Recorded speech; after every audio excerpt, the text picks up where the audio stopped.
Evening, John. You all right? Yeah, not bad, buddy. Not bad. You?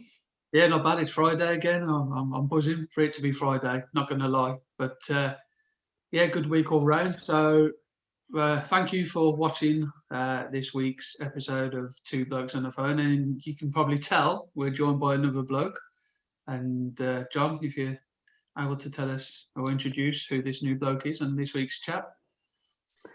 Yeah, well, I've known Dom for, well, he can tell you probably better than I, well over a decade now.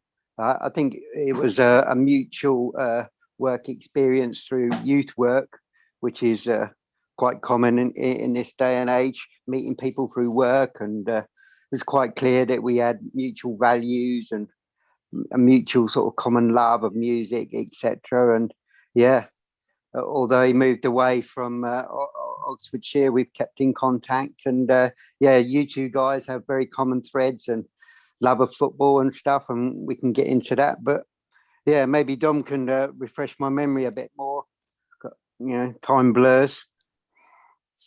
Yeah, so yeah, evening everyone, evening lads. So I probably met you, John, through Ben Nolan, I reckon, through youth work back in Banbury. Yeah.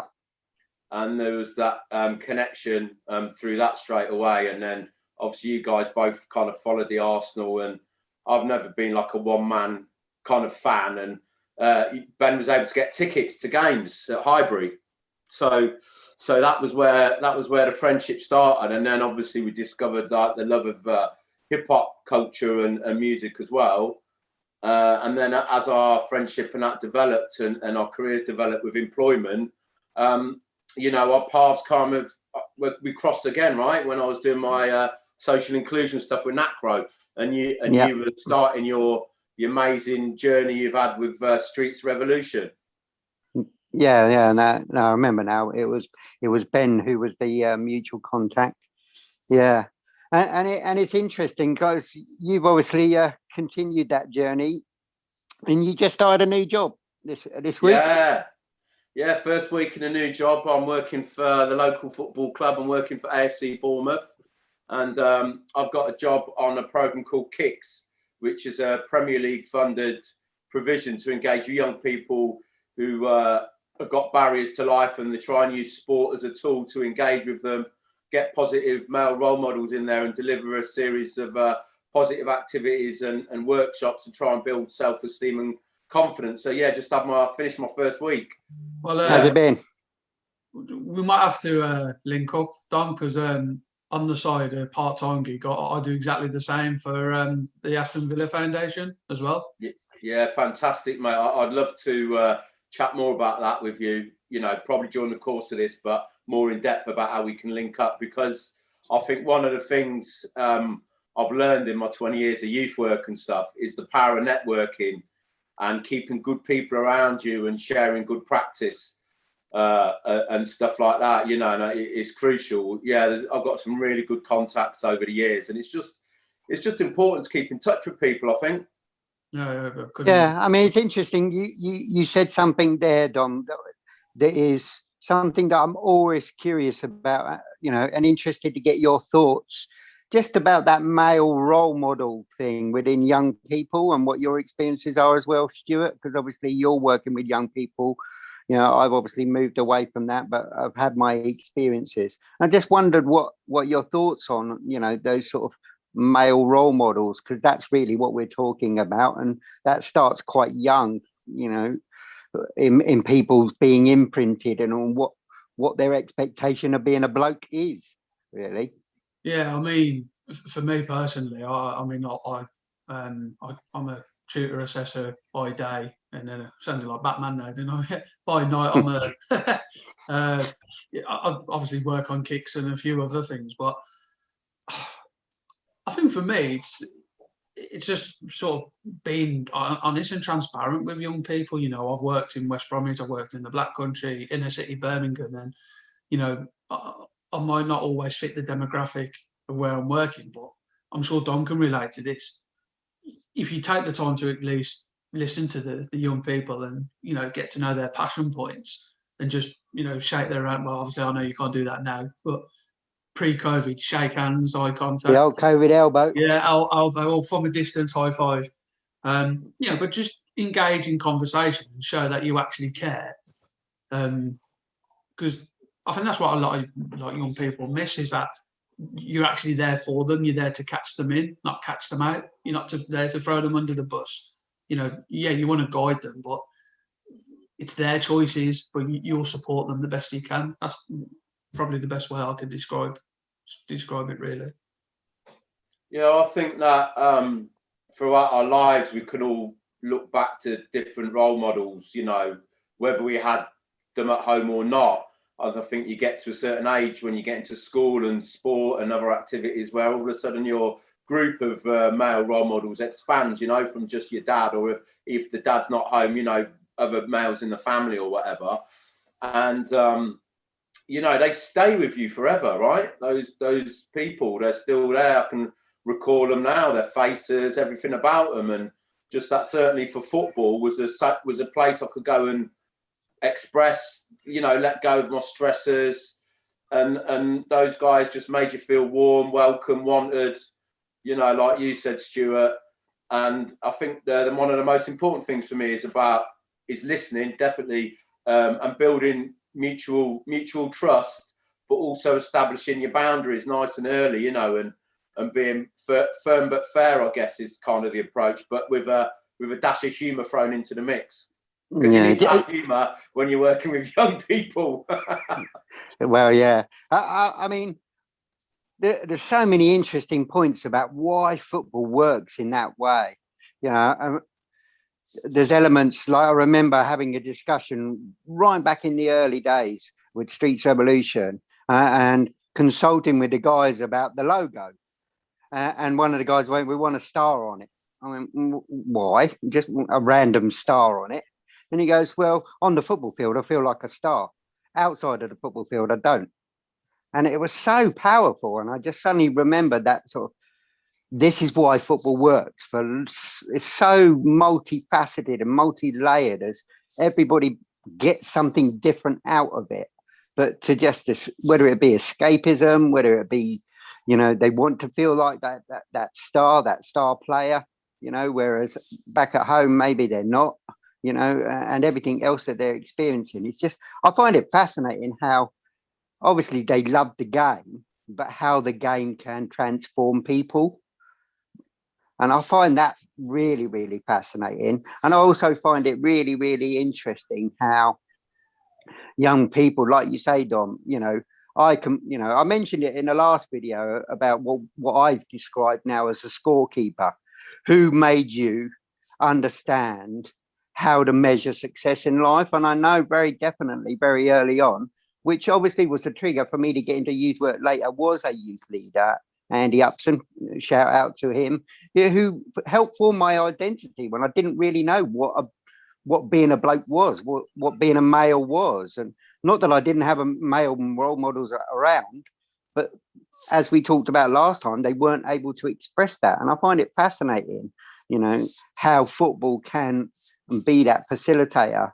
And I suppose I'm always curious as to why that allows people to do that, probably more than any other way of doing it. You've worked in youth work, Dom, and I know Stuart has worked in other sectors, but football seems to have that about it. I just wonder what your thoughts are, really. It's why football more than anything else. Well, I think that just before I forget to mention it, I've just watched a fantastic YouTube video the other day by a bloke called Jordan Peterson, and it's dealing with toxic masculinity and the role of men in young people's lives. And I don't know the exact link now, but I don't know if we can put it in, social media. Yeah, we'll add it later. Yeah. And it's done up in a boxing club in Manchester, in Moss Side.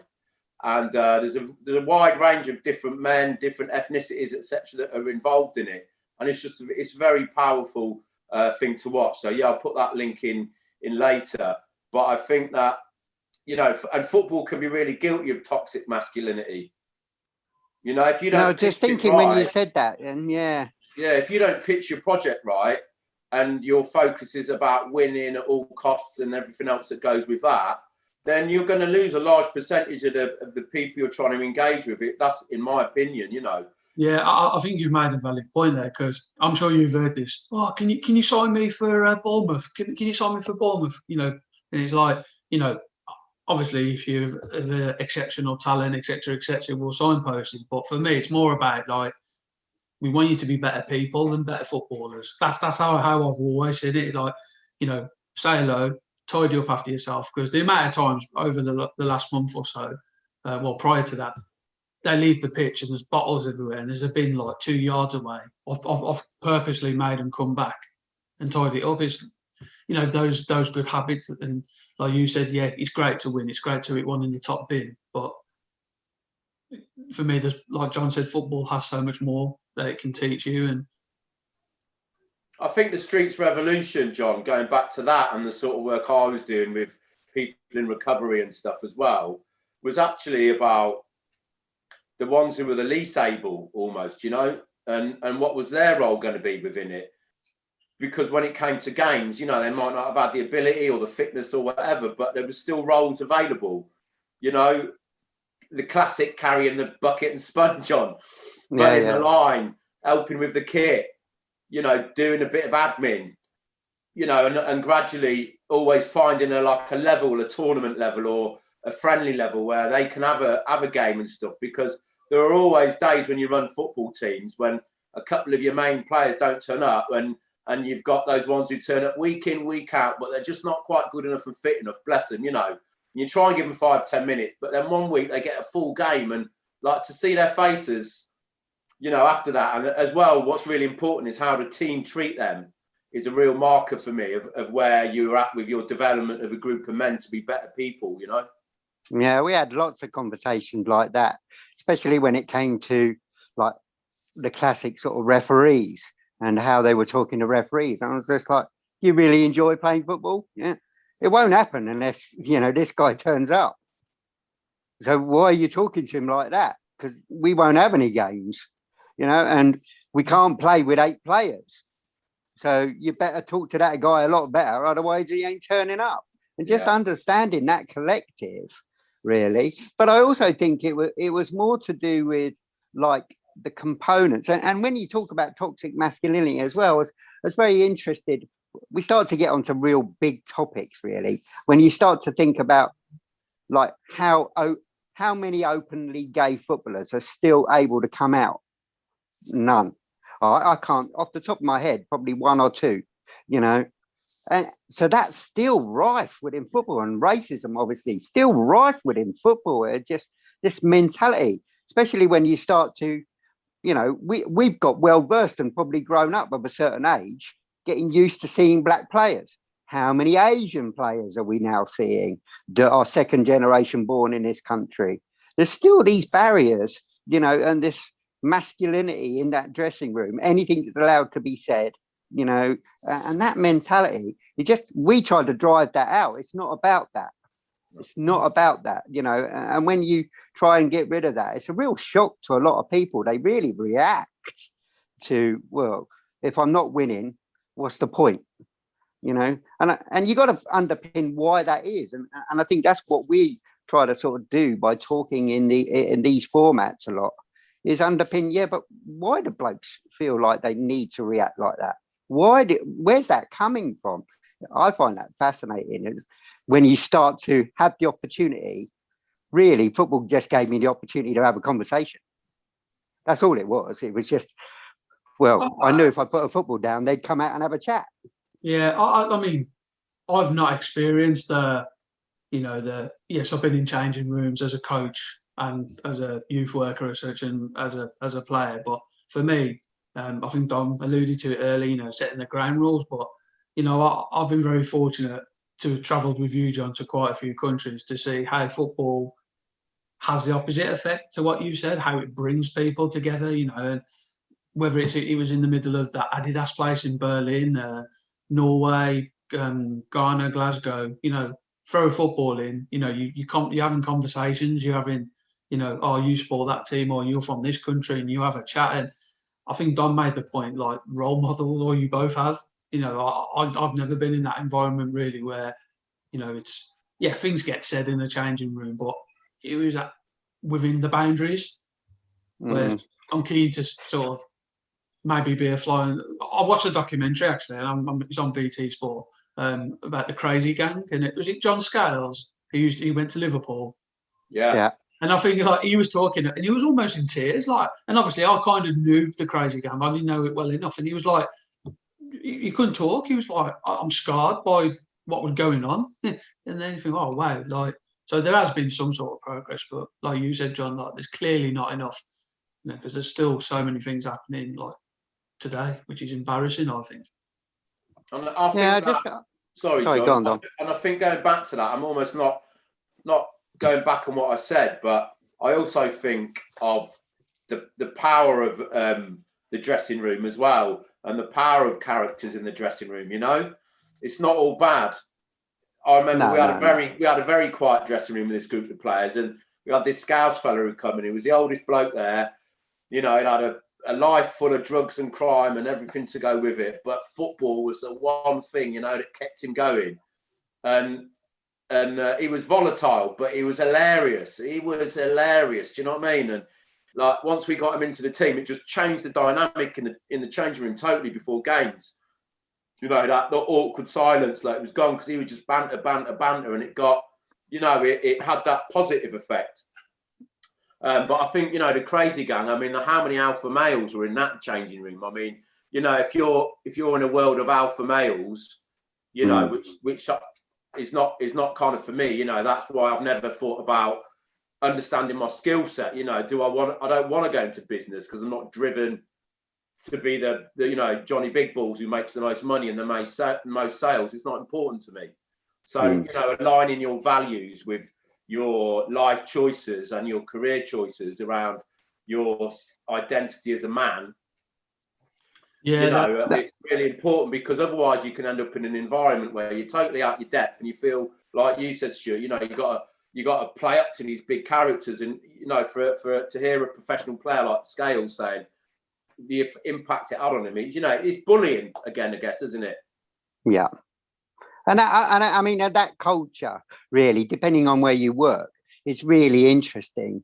Like thinking about where I work now, and it's more than 50% female, you know, and it just really depends on what environment you're in, doesn't it? You know, I think I'm quite blessed to most of the jobs I've had, it's been 50-50 minimum, you know, and therefore it brings a different vibe, for want of a better word. It's a totally different feeling. It's not acceptable to say certain things. You don't get away with it. And obviously, as the world has politically changed, you know, political correctness, you know, as society has changed, you're now very mindful of what you're saying. And like I said, my pet hate, you know, in a way, is that word banter, because it's allowing certain people to get away with so much stuff. Because, well, it's just banter. Yeah, but, you know, words, as we found out, really, really powerful, you know, and you're working with young people and the words that they've heard throughout their lives, so powerful. And like John Scales talking about scarring, you know, I work with so many young men and women, and those words are imprinted now. And I just wonder where you got your imprint from, Dom, would you say? Where do you get those values? Well, without being... To give you a clue, Dom, yeah, sorry to interrupt, but to give you a clue, my understanding is we're all a combination of like birth, you know, nature, nurture, and life events. And I just wonder whether you think there's something significant, you know, was it one, all of the above, you know? I think for me, like the first kind of role model through school, being a Catholic, was Jesus. You know, the man, that whatever context you want to put him in, the character that was Jesus and his philosophy on life, and how, you know, he reached out to the homeless, the poor, the prostitutes, the lepers. You know, he chased the people with the money out of the church. This wasn't a place for them. And he was all about giving, but he was so powerful. Do you know what I mean? And that was in sharp contrast with like the alpha male, or, you know, Billy Big Bollocks, the tough one, the one who knocked people out, which in another context in your life, you know, oh, that's what being a man is, you know, someone who's tough and strong and has no shit and, you know, and all of that. So there's those two kind of varying role models. And then, he's definitely in there amongst them. And then just as I got older, just people you come across through football, you know, teachers at school that looked out for you when you were struggling. Just anybody, I guess it goes back to who went the extra mile. You know, and I genuinely felt they had an interest in me. And like we go back to, they listened to me. They saw I was struggling and they went out of their way to try and help me. And then I just wanted to give that back. You know, I wanted to replicate. And the way I could do that was by improving my thoughts, my desire, my drive. And, you know, that sort of two-way relationship then of kind of giving to each other, but without any guilt attached to it. Yeah. Do you think that's changed now that, you know, well, not now that, but, you know, since you became a father? Oh, wow. I mean, yeah, 100%. Is that magnified those thoughts? Yeah, well, I've been, you know, working with young people for whatever, 15, 20 years. But now I'm a dad. It's like the best job in the world. You know, you've got an opportunity to mold and shape someone with a set of values and morals that have got me through life in a really positive way. Do you think it prepared you being a youth 100%, worker? Yeah, definitely. You know, my emotional responses to things, my ability to handle, you know, young people being at me, giving me, I don't want to swear too much, but, you know, oh, Baldy, and, you know, just not doing what you want them to do, and learning. But I'm learning more now through my son about what being a man is. He's teaching me a lot. You know, I'm learning from him a lot as well. Yeah, that's powerful, Dom, isn't it? Yeah, he's teaching you how to be a man. I mean, what are your thoughts, Stuart, on that? I mean, you're a father as well, but I mean, it's I think I speak about this a lot, like when I'm tutoring, and sort of like one of the key aspects of the qualification really is like behaviour, and you're consistently like a mirror. You know, people are always looking at you, or, you know, potentially not looking through you, but mirroring how you act and behave. And when you've got children, like Dom said, you know, you're consistently a walking, talking, inferior role model. You know, and I'm very mindful of how I act, how I behave. I know we've had many chats, John, you know, temperament and your values, and you want to sort of display that all the time, really. But even in your job as well, like, I suppose you're like a father figure at work, aren't you? Especially in youth work, how you act and behave. And well, you are when you get to my age. But I always say, like, how I am like now is how I am in the day as well, you know. And I think that consistency will show. Yeah, and I think a lot of young people that we work with now haven't had that father figure around. You know, I look at certainly inner city communities and council estate communities, and, you know, statistics are there for everyone to see that young men without male role models about, you know, struggle more to find their way through life. And this is why we've had you know, one of many reasons, let's get it right, you know, while we've got the current sort of epidemic with county lines and young people seeming to have lost value in life and purpose, you know. Yeah, I mean, it's mind-blowing, isn't it, that if I was in that situation, I could so easily find myself being pulled into that type of world. Like, I can really resonate, not because it was attractive, just because I knew I was searching for that sort of connection, you know. And I knew then that if those elements were out there then, and I happened to live, you know, in a major place, you know, and it was, I can't remember those county lines topics, you know, yeah, of course we knew the odd guy that was into drugs or whatever, but they weren't targeting in the way that they are now, these vulnerable young people. I mean, God knows what it must be like. And I see it all the time, like when I used to, obviously, you know, before the pandemic, go to football, and you walking up the Cali Road in London and you're seeing these, you know, group of lads on bikes, and you're just so mindful of, yeah, but you know, this is midnight. Where are they? You know what I mean? That kid's not only 12. Who's looking out for him? Yeah, No one. I mean, it's And that. that's so vulnerable. You know, I mean, similar to you, John. Really, like there was opportunities for me. I think all of us has probably had those choices where you could have gone left or right, and you know, or you follow the crowd, or you do what you do, and you're potentially drawn in. But having positive role models, I've been fortunate to have quite a few really, and still have. But it was that moment to think, to understand. You know, I mean, I've not lived in those areas, and you know, I can't imagine what it's like. But you know, someone offers you like a shiny new iPhone or a pair of Nike Air or whatever it is, to be falsely drawn into something where in a matter of months, years, you may not be alive, let alone like be part of that social circle still. But yeah, it's very frightening, I think, to think that people sort of assume that's the right choice, you know, because they've not had the love and care and I suppose the support that Yeah, I mean, I remember working in a residential setting and listening to one of the young people that I was working with, and been working with them for about 2 years, and one day we were just chatting, and came out with the best quote ever that really made me understood. We'd battled throughout that relationship, and to come out with the expression, "I get it now, John. It's the ones that say no that really care about you." I was like, wow. Because for the rest of their lives, everyone then said, yeah, of course you can go out with your mates. Of course you can stay out overnight. Of course you can do this. Yeah, here's a fiver. You get out of the way. And that mentality, you know, you could clearly see how, like Dom pointed out earlier, boundaries. There was no boundaries. No one had ever said no. And I was thinking, God, if nobody had ever said no to me when I was 14, I would have been a mess.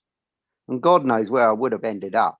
I mean, really, that's what I know I've experienced. And I know, you know, you probably experienced the same, Dom, you know, people that have never been told no in their life.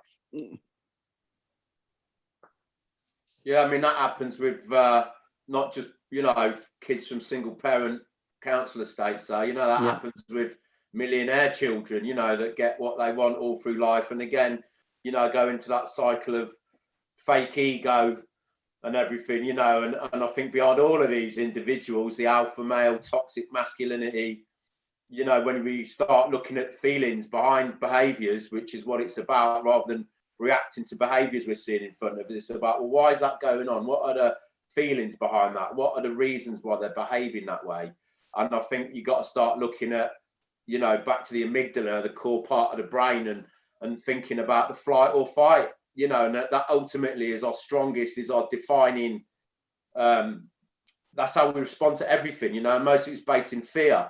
So for all these lads who give it the large one, most of them are terrified little 8-year-olds. That's how I think about them, because I've had young people on the side of doing abseiling, and the big tough mouthy lads who are giving it all the large, get them to go over the edge of that cliff and they bottle it big time.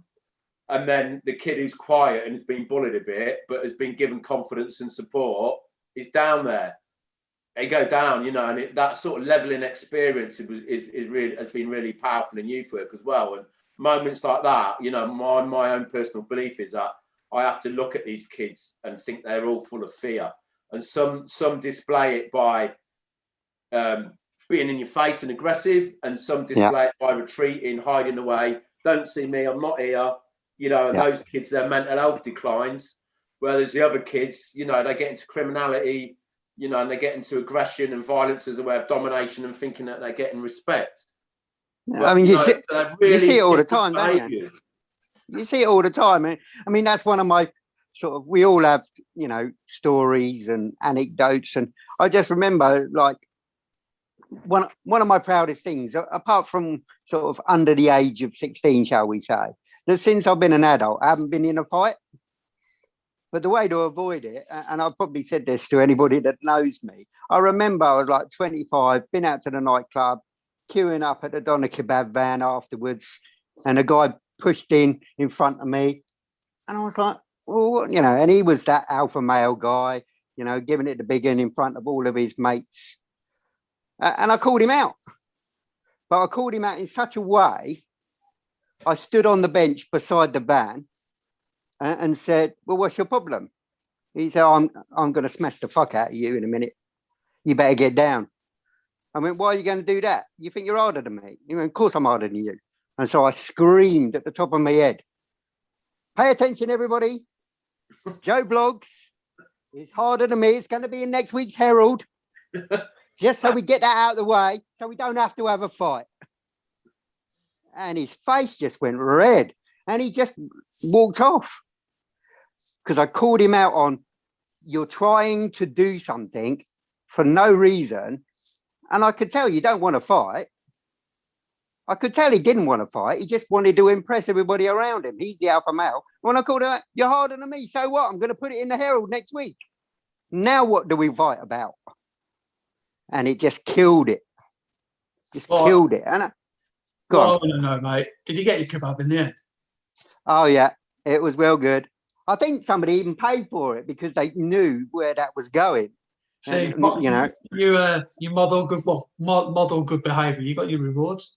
Yeah, but it's about, I've always been a great believer, in that mentality of words are really important, which is what we're talking about, really. And just sort of, in a way, I was role modeling. You don't need to get into a fight. I just need to prove to him, actually, he's going to beat me up. I was saying to him, you're much harder than me. I couldn't fight my way out of a wet paper bag, mate. It's not going to be much of a contest. Well, what's the point in this? And the more I kept talking, the more he says, oh, I'll give up. This guy's an idiot. And that's got me out of so many lessons. But I also think that's about understanding what's going on behind people. And I think that's the journey that I've been going on, is everybody's got a story. Everybody's had something going on in their life. And it's trying to figure that out. And I think I've turned what Dom was talking about, that what does it mean to be a bloke? For me, what it means to be a bloke, putting it out there really is about resilience. That's what toughness. I've changed the word toughness into resilient. And I like to think that I can deal with most stuff now that's thrown at me. I don't know what you guys think, but that's how I've translated the word toughness now. For me, means resilient. Like I got rejected again from another job. That's 2 in 2 weeks. I'm like, yeah, but it's not about me. I don't then go, oh, I must be rubbish. I'm going, well, no, I'm all right. I'll bounce back.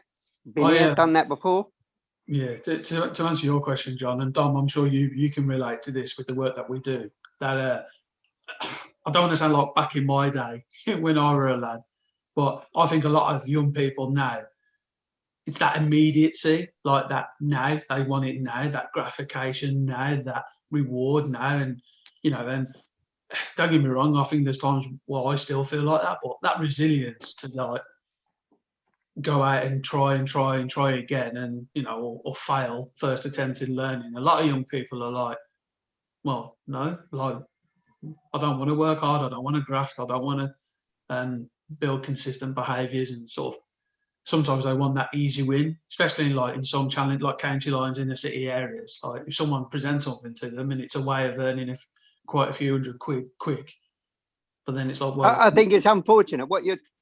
Just to sort of underline a point there, though, Stuart. I think one of the things is we don't want to end up stereotyping. It's unfortunate that the ones that we're meeting are like that, but there's millions and thousands out there that aren't like that. No, do you get what I mean? I don't want to stereotype. You know what I mean? When you're a kid and you're hanging around on the street and you finish school, you don't see, or you don't really pay attention to John who's doing the carpentry 2 doors down, or you walk past the building site. You see the guy with the chains, the guy who seems to get up when he wants, do what he likes. You see that type of character. And I think we spoke about this the other night, John. I think that all animals want to find the easiest way to get through their existence. Survive. Survive. So if you're seeing, You know, the language that a lot of these guys use is about, oh, no one's putting food on the table for them. I gave them an opportunity. You know, no one else was giving them an opportunity. You know, I think that the community and people, we need to promote and celebrate people who've got regular jobs and normal jobs and have come out of a bad situation. You know, not always the one who's been in a bad situation, got on drugs, spent 20 years trying to get off them, goes through rehab at 40, comes out a new person. And that's amazing. That's some of the most inspirational people in my life that I've met through recovery.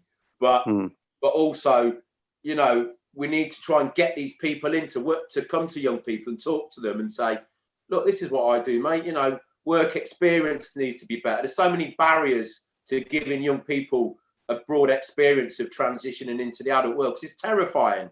Moving into the adult world is terrifying, you know. And if you can get that quickly by false idols and money and drugs and whatever, you know, you think that's what being a man is. That's all I can do. And I'm not even denying that in some communities that is real. That is their opportunity to do that. Yeah, yeah. You know? But there's always a choice. There is always a choice. Let's not get away from that. But sometimes the choices, you know, I've worked with kids who it's easier for them to go into a trap house and sit there and do whatever all day, or go and knock someone out or break into a car that, you know, that can lead to death, you know, but to ask them to go to a college course and start doing functional skills and maths so they can broaden their opportunities for progression, like the fear that comes into them around that, it's amazing to watch, you know. And our job's about encouraging them what's safer, you know, and trying to reimagine what their fears are and get those fears out of them, which you get through building trust, you know. Yeah. I mean, that's really interesting, and like I used to, you know, I'm quite a sort of a physical sort of person in trying to teach and had that visual. And I remember sort of when you talk about choices, Dom, I remember getting out a deck of cards and writing on the back of the deck of cards all the choices, and you throw them on a table. The difference is, and if you're, you know, let's be honest about it, if you're white, male, living in a certain postcode, you probably got 52 cards on the table. But there's certain people out there, and it's not just about, you know, race or whatever, but there's certain people out there, you could half that instantly because of where they live. You could half that instantly because of their personal. It goes back to that nature, nurture, and life events. You know, you could start wiping cards off the table till they're, well, here's the 6 cards that I'm left with to choose from. And how do you expect me to make the right choice with all of that background? It's really, really interesting. That's why I recognize, like I said, that toughness turned into resilience is, yeah, I've had loads of stuff gone horribly wrong in my life, you know, that I won't bore people with now, that I just think, yeah, it was choices, but I knew my choices then become limited because I had to wipe a few cards off, made some silly mistakes, got into trouble with the law. Well, there goes another few cards. There's certain jobs that are off the table now. Do you get what I mean? It's just like, that's the best metaphor I could ever come up with is, you know, you're not all dealing from the same deck of cards, and you just need to, you know, have that. Like I said, when that person said to me, it's the people that say no to me really care. That really hit hard. I was like, wow. I'd never really thought about it like that, but she began to understand after a couple of years of working with them like that. It was me saying no was probably the first adult that ever said no. It's ridiculous. It just baffles me. I think they have more control in their lives now through like social media and the internet to be yes, yes, yes, yes, yes. You know, I mean, what's that app Tinder? You know, swipe left or right for whether you like someone or not. You know, when you're getting down to that level of this is your engagement and interaction with people, you know, we're missing the transition of human energy between each other, which is another thing I'm a big believer in.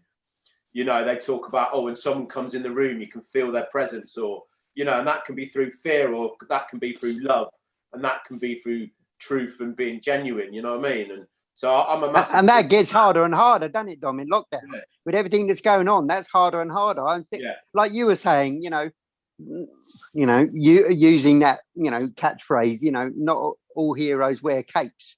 And you're thinking about that builder, that guy that's grinding, going out there doing 60 hours a week to look after his family, or the kid that's going home and studying really hard, and, but they're not put alongside those people to compare. They're not put, this is what you can do, and this is what it looks like, and here's the opportunity to do that. But instead you go upstairs because your mum and dad are arguing downstairs and you just want to bury your head in the pillow, and you expect me to do 3 hours of homework like that kid.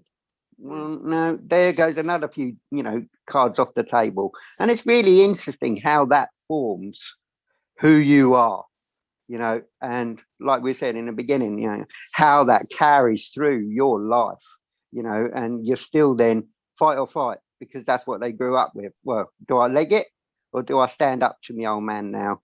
Do I stand up to those gangsters, or do I be the bully? What do I do? Fight, but that's where they get fight or flight mixed up, because somebody who's full of fear because they're in a classroom and they've got dyslexia and they don't know how to respond, and what they've seen at home is that somebody gets their way by force or kicking off. Once that person's gone into that mode, people think, oh, he's fighting. But to me, he's flighting. Yeah. You know what I mean? Because he's not really facing his problems. But it looks like he's fighting because he's aggressive and he's in. That's what it looks like.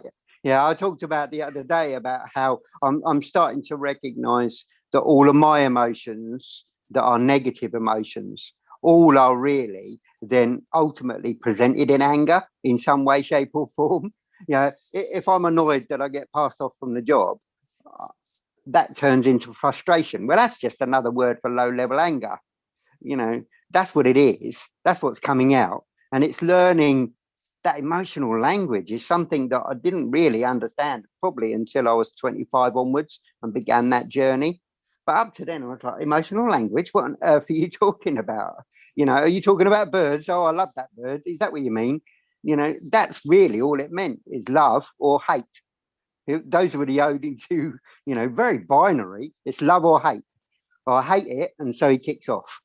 Or he's afraid of it, translates that into anger, kicks off, like you're saying. It's really interesting. I'm starting to reflect and understand. That's what I do. Yeah, I get frustrated. I get angry. I start lashing out. It's somebody else's fault. That's another form of anger. Or I'm not really going, yeah, I'm really upset. I'm disappointed I didn't get that job. I'm disappointed in the one, it's just not translated like that. And even now, I know that I still don't do that. But anger's not necessarily, one thing I'm learning being a dad is that anger's is not something to punish somebody for necessarily. It's a natural reaction to things. What you do with that anger is where it starts going wrong. So if I'm telling my little one off all the time, my wife's helped me loads with this around like gentle parenting theories, like the naughty step and things like that. I used to think, oh, that's quite a good thing to use because it gives them time to think. And then I thought, they're 4 years old. You know what I mean? They haven't got emotional intelligence to think about what they've done wrong. What they're doing is they're calling out to you in a moment where they don't know what's going on or they don't know how to respond.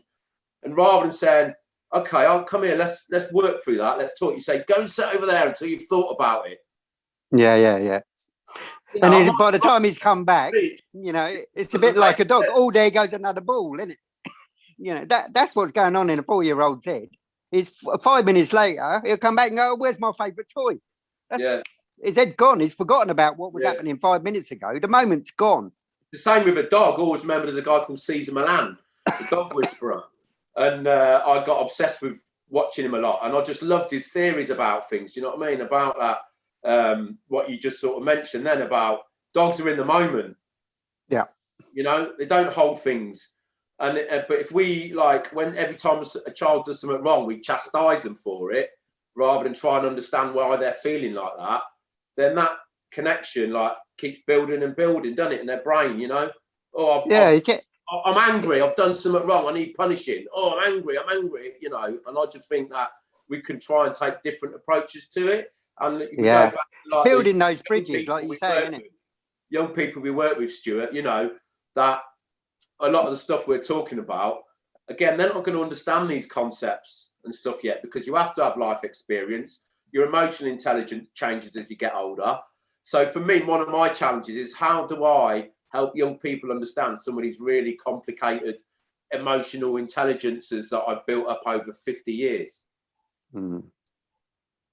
Well, that's the challenge. That's why it's an ongoing challenge in a way. That's why I don't think there is an elixir to it. I think it boils down to what you said, Dom, really, and what Stuart, I know you talked about before with your apprentices, that you're working with it's just, surely it always ever boils down to a human connection. You need that human connection, and you need that amount of money put into that human connection, really. You need somebody to fund being able to go and build up those relationships. Because if it takes, I always talk about, if it takes 7 years to get into that habit, well, it might take another 7 years to get out of it. If you're not prepared to put in the time, energy and money to finance that, how do you expect people to get out of it? What, in 7 weeks of, group therapy or, group sessions over the summer holidays? And you're expecting to turn around habits that they've had for 7 years or something. It's crazy. It's crazy when you went into that context of right, you get 6 sessions with someone and then bang, there you go. I'm like, I hardly even know anything about them after 6 weeks. Yeah.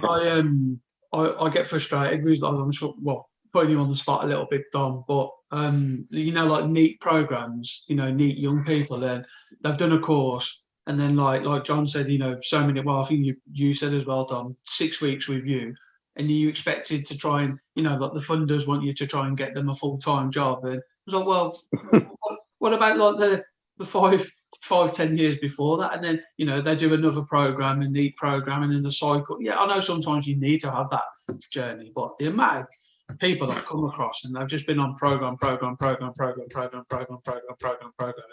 and then people, you managers, like, well, where's the job outcomes? Where's the? It's like, well, because if you haven't fixed their internal dialogue with themselves, you can have up 50 certificates, but if you don't believe in those certificates, or the process that you went through, the challenges you overcame to get those certificates, they're pretty pointless, because you're not going to be able to sell yourself in an interview situation.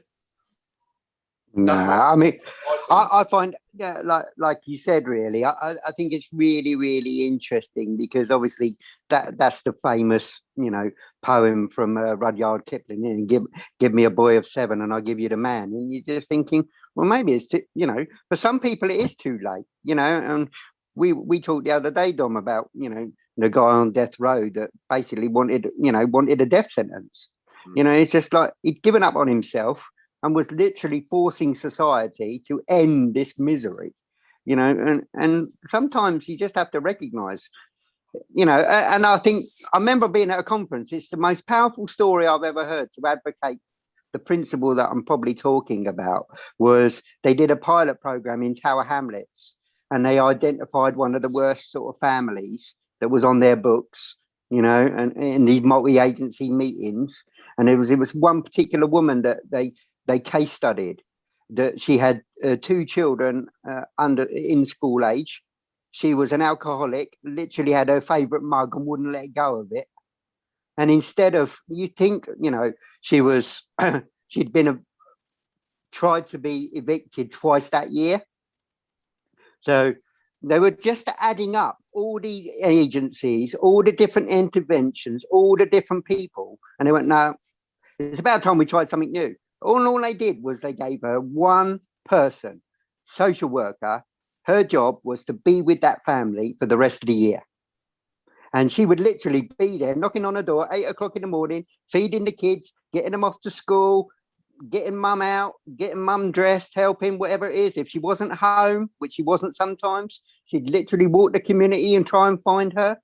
The powerful thing is when they added up, like going to court for eviction, £3,000 a day, calling the police out because she was kicking off, it was something like £500 per policeman every time, 3 people would arrest her, take her back to the cell.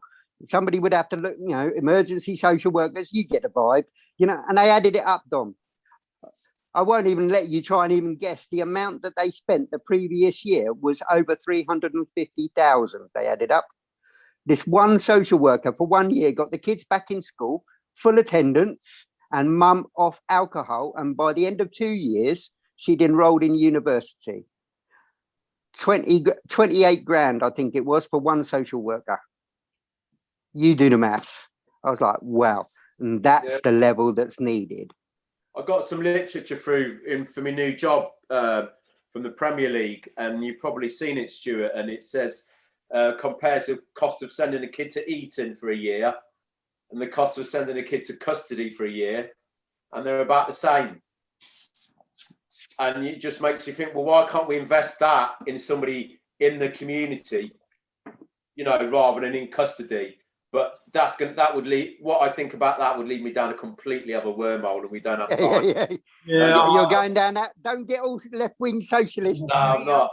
No. Well, I mean, on that note, guys, we haven't really got long left, so I